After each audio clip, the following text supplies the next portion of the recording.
یہ آیت کریمہ اپنے دامن میں اتنی روشنی اور اتنی جامعیت کے ساتھ دین کا خلاصہ ہمارے سامنے رکھتی ہے کہ ہماری روحیں وجد کرنے لگ جاتی ہیں۔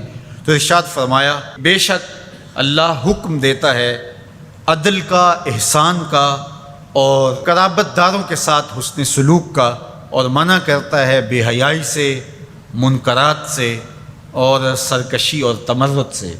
اور یہ اس لیے فرما رہا ہے کہ تم نصیحت پکڑو تاکہ تمہارے سینے ہدایت کے نور سے روشن ہوں اور منور ہوں۔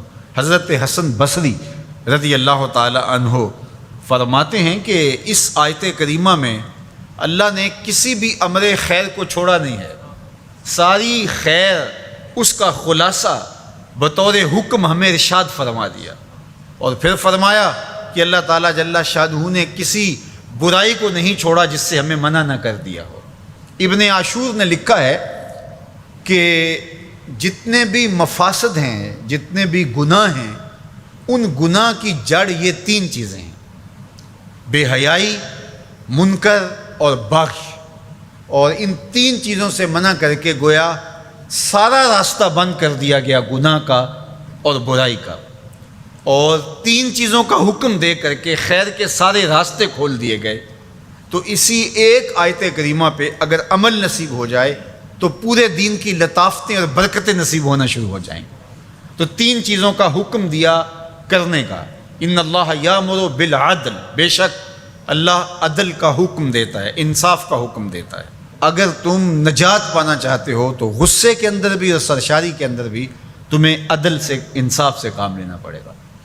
تو ہمارا دین ہمیں عدل سکھاتا ہے، اور قیامت کے دن 7 اشخاص جن کو اللہ اپنے عرش کا ٹھنڈا سایہ عطا فرمائے گا، ان میں سے پہلا شخص حضور نے ارشاد فرمایا امام عادل، وہ شخص جو عدل و انصاف کرتا ہے، وہ امام، وہ حاکم جو عدل سے امور سلطنت نبھاتا ہے، کل قیامت کا دن ہوگا، کوئی سایہ نہیں ہوگا، اللہ اسے اپنے عرش کا ٹھنڈا سایہ نصیب فرمائے گا۔ روایت میں آتا ہے کہ قیامت کے دن جو بادشاہ ہوں گے، حکمران ہوں گے، ان کے ہاتھوں میں ہتھ کڑیاں ہوں گی، اور ان کو یوں میدان حشر میں لایا جائے گا۔ اگر انہوں نے عدل کیا ہوگا تو وہ ہتھ کڑیاں ٹوٹ جائیں گی اور انہیں جنت بھیج دیا جائے گا، اور اگر انہوں نے عدل و انصاف نہیں کیا ہوگا تو ان ہتھ کڑیوں کے ساتھ ان کو جہنم میں دھکیل دیا جائے گا۔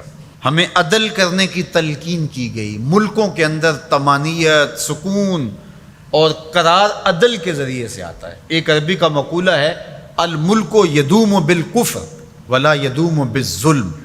ملک کفر کے ساتھ تو قائم رہ سکتے ہیں لیکن ظلم کے ساتھ قائم نہیں رہ سکتے۔ علماء نے عدل کے حوالے سے یہ بات بھی لکھی ہے کہ اس کا مطلب اللہ نے ہمارے اوپر جو بھی فریضہ عائد کیا ہے اس کو پورا کرنا، یہ عدل کہلاتا ہے۔ لوگوں کی امانات کو ادا کرنا، یہ عدل کہلاتا ہے۔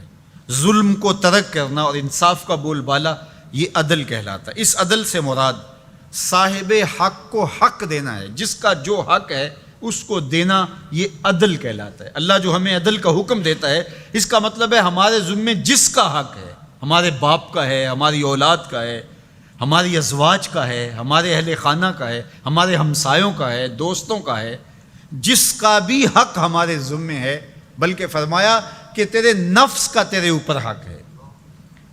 حدیث طویل ہے کہ حضور علیہ الصلوۃ والسلام نے فرمایا ان لربک علیک حقا، تیرے رب کا تیرے اوپر حق ہے، ولنفسک علیک حقا، اور تیرے نفس کا تیرے اوپر حق ہے، ولأہلک علیک حقا، اور تیرے اہل کا تیرے اوپر حق ہے، اور ایک حدیث کے لفظ ہیں ولزوجک علیک حقا، اور تیری بیوی کا تیرے اوپر حق ہے، فآت کل ذی حق حقا، ہر صاحب حق کو تو نے حق ادا کرنا ہوگا۔ تو جس کا ہمارے ذمے حق ہے، جب ہم وہ ادا کرنے لگ جائیں گے تو یہ عدل قائم ہوگا، اور عدل قائم ہوگا تو معاشرہ پرسکون ہو جائے گا۔